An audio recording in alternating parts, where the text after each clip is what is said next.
Shah news और मैं हूं अभिषेक मिश्रा। लोजपा माफ़ कीजिएगा रालोसपा का जेडीयू में कल विलय हुआ और उस विलय के बाद सबसे ज़्यादा कोई राजनीतिक दल आक्रामक है उपेंद्र कुशवाहा पर, सीएम नीतीश कुमार पर, तो वो है लोक जनशक्ति पार्टी। लोक जनशक्ति पार्टी के कई नेताओं ने हमला बोला है। ये कहा है कि रोजगारी बटोर रहे हैं, फूके हुए कारतूस जमा कर रहे हैं। वो सारी खबरें हम आपको दिखा चुके हैं। लोजपा के कई नेताओं का इंटरव्यू भी हम आपको दिखा चुके हैं, वीडियोज भी दिखा चुके हैं। लेकिन राजनीति की गर्माहट बनी हुई है, सियासत का पारा चढ़ा हुआ है। हमारे साथ लोजपा के एक और नेता हैं, लोजपा के प्रदेश मीडिया प्रभारी हैं कल्लू जी। अक्सर हम इनके साथ बातचीत करते हैं, कई इंटरव्यू आप देखते हैं और हर 2-3 दिनों पर इनसे बातचीत हो ही जाती है। बिहार का जो राजनीतिक घटनाक्रम है उसकी वजह से कल्लू जी को सामने आना पड़ता है। कल्लू जी, आपकी पार्टी को इतनी तकलीफ क्यों है? लोक जनशक्ति पार्टी रालोसपा का विलय अगर जेडीयू में हुआ तो लोक जनशक्ति पार्टी को इतनी तकलीफ क्यों है?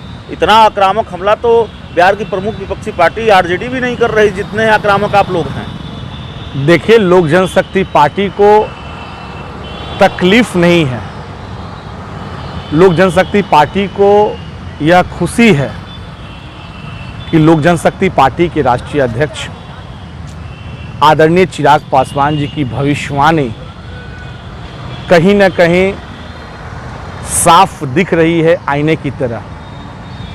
क्योंकि चुनाव खत्म होने के बाद उन्होंने स्पष्ट कहने का जो कार्य किया कि बिहार में मध्यावधि चुनाव होगा, तो नीतीश कुमार लगातार बोरो प्लेयर की व्यवस्था कर रहे हैं, अटन्नी चमन्नी को इकट्ठा कर रहे हैं। जिस कारतूस को जनता ने नकारा है, उस कारतूस को नीतीश कुमार उस खोखो के बटोरने में लगे हुए हैं।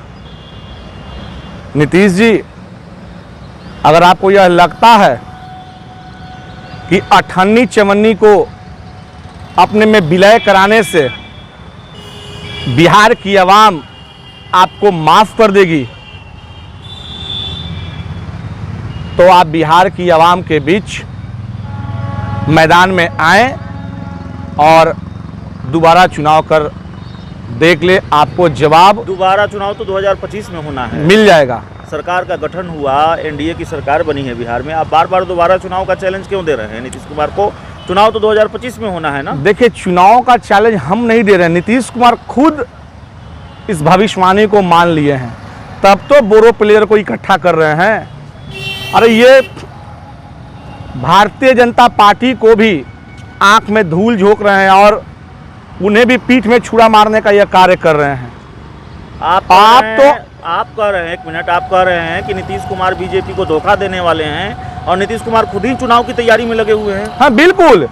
और भारतीय जनता पार्टी का जो सबसे विश्वसनीय साथी है वह है लोक जनशक्ति पार्टी। कल भी साथ थी, आज भी है और आगे भी लोक जनशक्ति पार्टी साथ रहेगी। कभी भी लोक जनशक्ति पार्टी जो है पीछे से वार नहीं करता है। एक बार फिर से समझाइए हमको कल्लू जी, बड़ी बात आपने कह दी इसलिए दोबारा बातचीत करनी पड़ेगी। जी बिल्कुल।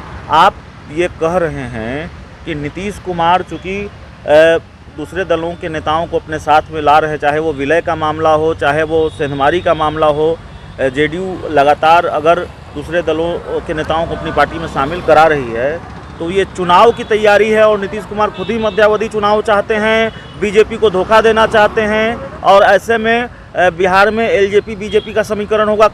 पूरी बात समझाइए हमारे दर्शकों को, बहुत गंभीर बात आपने कर दी है। देखिए, सबसे बड़ा चीज़ है जिस तरीके से उपेंद्र कुशवाहा जी को अपने पार्टी में विलय करवाना, लोक जनशक्ति पार्टी से निष्कासित अठन्नी चमन्नी को अपने पार्टी में मिलाना, भारतीय जनता पार्टी के कुछ नेता को अपने पार्टी में मिलाना। जिस तरीके से कुछ दिन जो पूर्व हमने आपको बताया था कि विश्वनाथ कुशवाहा जो जनता दल यू में चले गए, उसके बाद वो भारतीय जनता पार्टी में चले गए। बात समझिए पहले तो नीतीश कुमार कहाँ सेंधमारी कर रहे हैं ये तो बिहार की आवाम जानती है। अरे लोक जनशक्ति पार्टी में सेंधमारी नहीं हो रही है शेर का बच्चा शेर ही होता है। तो और चिराग पासवान सामने से वार करते हैं न कि पीछे से वार करते हैं, उन्हें चैलेंज कर रहे हैं।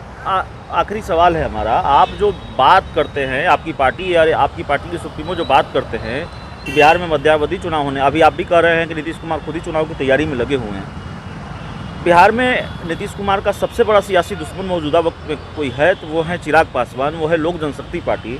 नीतीश कुमार अगर चुनाव की तैयारी में लगे हुए हैं तो एलजेपी की तरह एलजेपी को तो दोगुना तैयारी में जुटना चाहिए था, लेकिन वो तैयारी तो दिखती नहीं। तो आप अपने बयान को खुद ही विरोधाभासी साबित करते हैं। नहीं, विरोधाभास नहीं है। मैं आपको स्पष्ट कर देता हूँ, राजनीति में कोई दुश्मन नहीं होता है, दुश्मन शब्द कहना उचित नहीं है।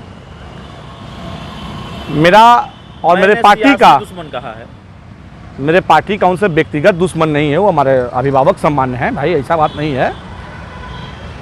जनता आवाम की आवाज को हमारे राष्ट्रीय अध्यक्ष जी ने उनके सामने जब रखा चुनाव के वक्त, तो उन्हें लगा कि चिराग जी हमारी आलोचना कर रहे हैं। भाई चिराग पासवान जी आलोचना आपकी नहीं कर रहे हैं, बिहार की आवाम आपकी आलोचना कर रही है। और आपके चैनल पे मैं स्पष्ट कर देना चाहता हूं, नीतीश कुमार जी तक अगर ये बात पहुंच जाएगी तो आइए और मैदान में आप तैयारी में शेर से मुकाबला कीजिए। और बिल्कुल आप देख सकते हैं कि कुछ दिन पूर्व ही जिस तरीके से हमारे प्रदेश कार्यकारी अध्यक्ष राजू तिवारी जी को बनाया गया, संजय पासवान जी को, एक बिहार में एक दलित चेहरा को जिस तरीके से उतारा गया, एक बड़े नेता हैं हमारे संजय जी, दलित समाज से आते हैं, बहुत अच्छे नेता हैं, बहुत अच्छे वक्ता हैं। एक ब्राह्मण समाज से हमारे राजू तिवारी जी को जिस तरीके से उतारा गया और कमान जिस तरीके से दिया गया, और 2-3-4 दिन में आज मैं आपको यह भी बता देना चाहता हूं कि 2-4-5 दिन में हमारे प्रदेश कमेटी का भी लिस्ट जारी होने जा रहा है। इसमें कोई किंतु परंतु नहीं है।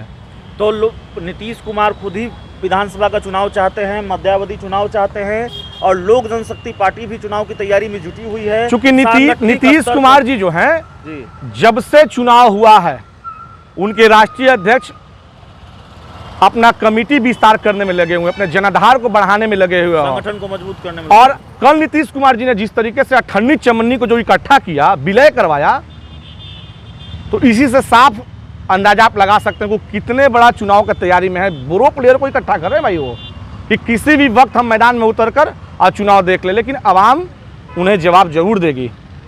तो नीतीश कुमार चुनाव की तैयारी में है, नीतीश कुमार खुद ही चुनाव चाहते हैं, लोजपा ये कह रही है, बड़ो प्लेयर इकट्ठा कर रहे हैं, और इसी बात का संकेत है कि बिहार मध्यावधि चुनाव की ओर बढ़ रहा है। नीतीश कुमार चुनाव की प्लानिंग कर रहे हैं। तो इस पूरे इंटरव्यू में इतना ही। बहुत बहुत धन्यवाद।